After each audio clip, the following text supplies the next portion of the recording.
Crowd हो यो मत्स्यनारायण मन्दिरमा क्राउड हेर्नुहोस् होला यति धेरै भिड छ यति धेरै भिड छ कि मान्छे धामेर धामिसक्नु छैन आफ्नो मान्छे हरायो भने खोज्न कृष्णचन्द्र भगवान को मत्स्यनारायण मेलामा आज दीनदयालु भक्तवत्सल भगवान को शुल्क प्रसाद वितरण मत्स्यनारायणमा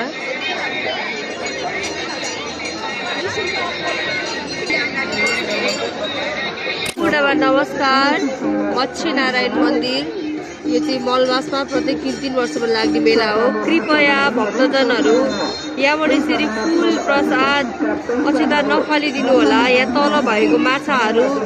दिन प्रतिदिन मरेको मरेछन् हजुरहरूलाई जति भन्दा पनि लाग्दैन ठाउँ ठाउँको यसरी टाँसेको छ नोटिस लेखेर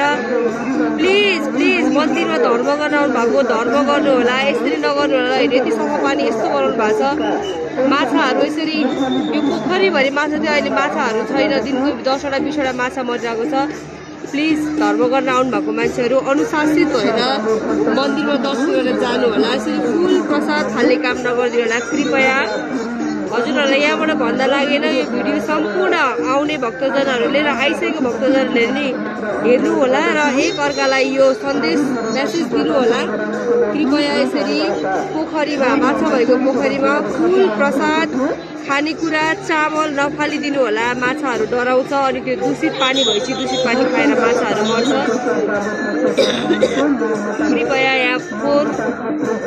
नफालिदिनु होला भन्न चाहन्छु धन्यवाद यसरी नफालिदिनु होला कृपया नफालिदिनु होला तपाईहरु एकदम सचेत नागरिक हो सचेत हुनु होला धन्यवाद।